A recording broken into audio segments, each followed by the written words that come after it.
Les phobies sont des troubles anxieux extrêmement répandus. Il s'agit de peurs excessives, qu'il ne faut pas confondre avec la peur classique qui est normale, naturelle.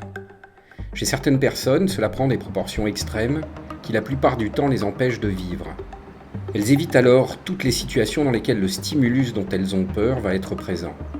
Et cela peut avoir des conséquences sur leur vie, que ce soit dans le cadre professionnel ou même familial. Comment soigner les phobies aujourd'hui ? Des phobies, il y en a de plusieurs types. On peut avoir des phobies spécifiques, donc d'un objet particulier, d'un objet de type animal par exemple. Ça peut se concentrer sur les oiseaux ou les chats ou les chiens.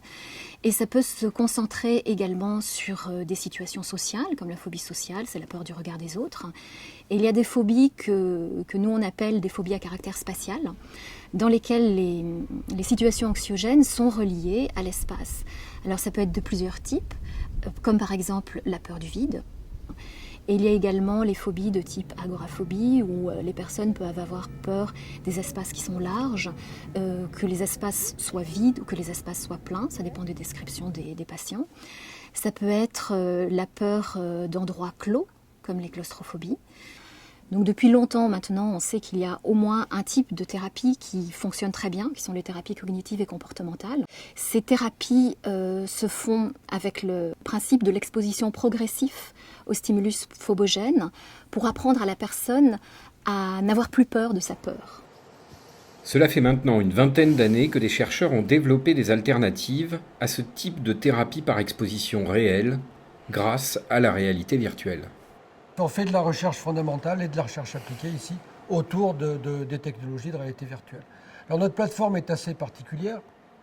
D'abord, c'est de la haute technologie par rapport à tout ce qu'on peut voir aujourd'hui sur la réalité virtuelle avec des casques à bas coût et autres. On est sur un dispositif qui a coûté à peu près 1 million d'euros, qui coûte cher à entretenir, mais qui a un but principal, qui est d'immerger sensoriellement le sujet au maximum dans un environnement virtuel. Donc le principe de cette expérimentation est de démontrer l'efficacité de la réalité virtuelle pour traiter les phobies. Donc pour ça, on a plusieurs subterfuges. Le premier est d'avoir 4 écrans. Donc le sol est un écran, 3 écrans verticaux, qui font que quand le sujet est au milieu du dispositif, il est complètement immergé dans l'environnement virtuel.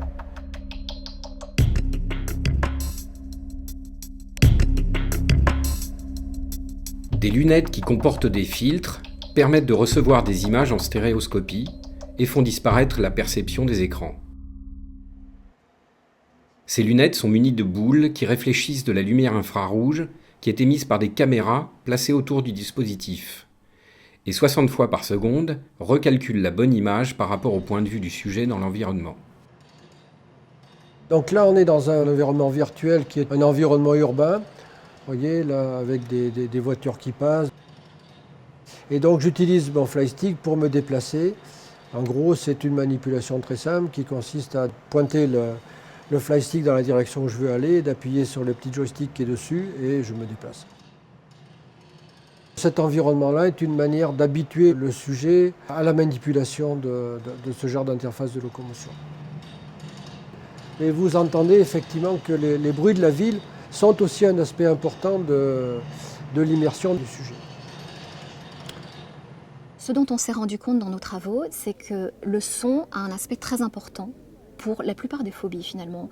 Il est sous-estimé, on le prend pas en compte, mais en fait il y a un aspect phobogène du son qui mérite d'être étudié et d'être exploité finalement dans le versant thérapeutique. Par exemple, on s'est rendu compte il y a déjà une dizaine d'années en faisant des études en réalité virtuelle, en comparant des immersions avec et sans son, du son spatialisé toujours, que les patients étaient beaucoup plus immergés dans les conditions dans lesquelles on leur donnait du son spatialisé. Mais ensuite, on s'est rendu compte également que la réponse émotionnelle des personnes anxieuses était beaucoup plus importante quand il y avait un rendu sonore également. Et cette réponse émotionnelle, c'est ce qu'on cherche dans les thérapies.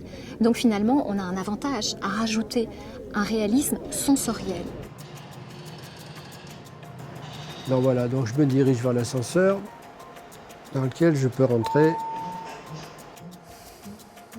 Ici, on va traiter de l'acrophobie, qui est la peur du vide, la peur des hauteurs, qui n'est pas un problème pathologique de vertige.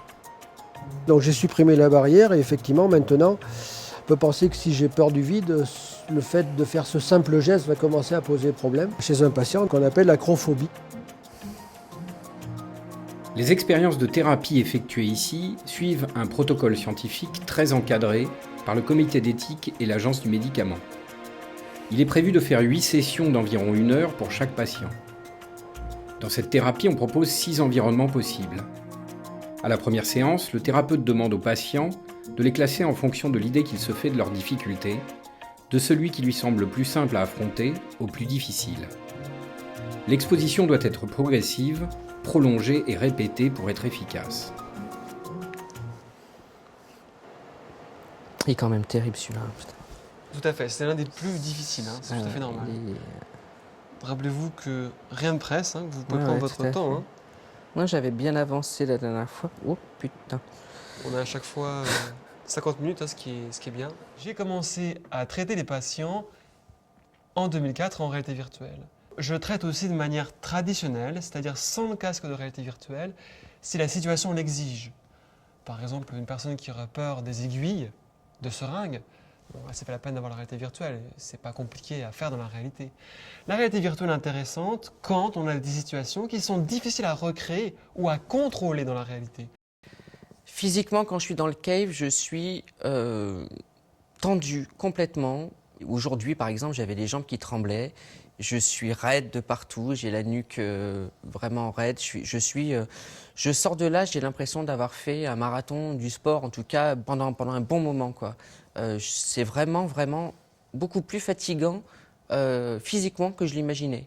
Alors dans le réel, je me sens aujourd'hui plus confiant. Alors plus confiant, ça ne veut pas dire que j'ai pas peur, ça veut dire que je sais que je pense pouvoir le faire. Et notamment le col de la Gineste, pour venir ici de Toulon, parce que je viens de Toulon, la première fois pour moi, ça a été une horreur de le traverser. En arrivant ici, j'avais déjà l'impression d'avoir fait ma séance. La semaine dernière, en partant, je me suis arrêté sur le bord de la route et je suis sorti de ma voiture et j'ai regardé.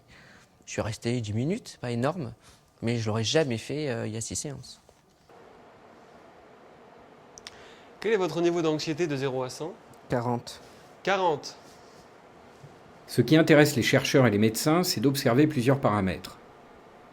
On mesure le rythme cardiaque et la variabilité cardiaque directe quand le patient est immergé. On mesure aussi l'anxiété sur une échelle de 0 à 100.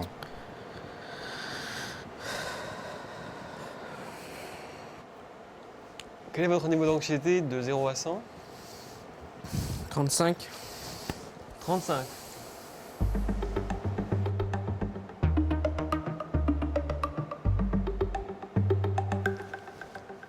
Si c'est trop difficile, eh bien, ça n'est pas utile pour la thérapie. Vous pouvez vous habituer que si l'anxiété n'est pas trop forte. Tout à fait. Si par exemple vous avez un niveau d'anxiété à 70-80, c'est trop, hein. Il vaut mieux reculer à ce moment. Parce que là, dans cette situation, qu'est-ce que votre instinct vous dit ? Recule et casse-toi. Exactement. Il vous demande de partir votre instinct. C'est très bien dans la vie d'écouter son instinct, mais dans le domaine des phobies, c'est le seul moment où il ne faut pas écouter son instinct, où il faut aller contre son instinct. Au contraire, il faut rester, car il n'y a pas de danger. C'est dingue parce que là, au fond, je le sais qu'il n'y a pas de danger là. Au fond, je le sais. Et pourtant, je suis trompé quand même. C'est normal, votre intellect le sait, mais en revanche, les processus neuronaux qui sont en lien avec le conditionnement ne sont toujours en place. Ce sont ceux-là qui provoquent la peur que vous ressentez. Mais qui vont changer justement. Parce que quand vous vous exposez, vous créez un nouveau conditionnement. Le patient nous a dit qu'effectivement, il avait 35 à 40 dans ses environnements virtuels. Bon, déjà, c'est bien.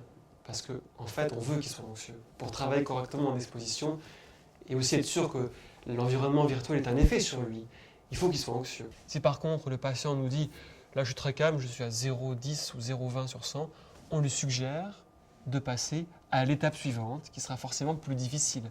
Une rampe sans rambarde cette fois-ci. Le plus important, c'est pas d'attendre des résultats, comme je le dis aux patients, mais c'est plutôt qu'il le fasse déjà. Dès l'instant qu'il l'a fait, comme la méditation d'ailleurs, eh bien, il a réussi. La grande majorité, 99%, vont jusqu'au bout, parce qu'en fait, s'ils font déjà la démarche de venir à l'hôpital, eh ben, c'est qu'ils ont envie de changer.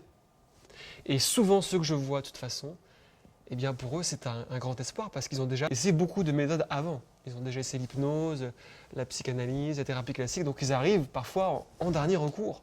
Donc ils sont très motivés à aller jusqu'au bout. Il est important que les sens soient stimulés de manière congruente, qu'il y ait une cohérence dans la stimulation. Le fait que le patient puisse bouger son corps dans le cave, eh bien c'est un sens de plus, c'est la proprioception. On traite en réalité virtuelle des addictions au tabac. En plus de la stimulation auditive, visuelle et proprioceptive, eh bien on stimule avec l'odeur du tabac.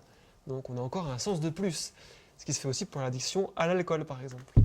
Les équipes de recherche espèrent étendre leur thérapie avec le développement des casques. Le but ultime étant, quel que soit le dispositif, de stimuler le plus de sens possible pour que le patient ait vraiment la sensation qu'il existe dans ces environnements 3D.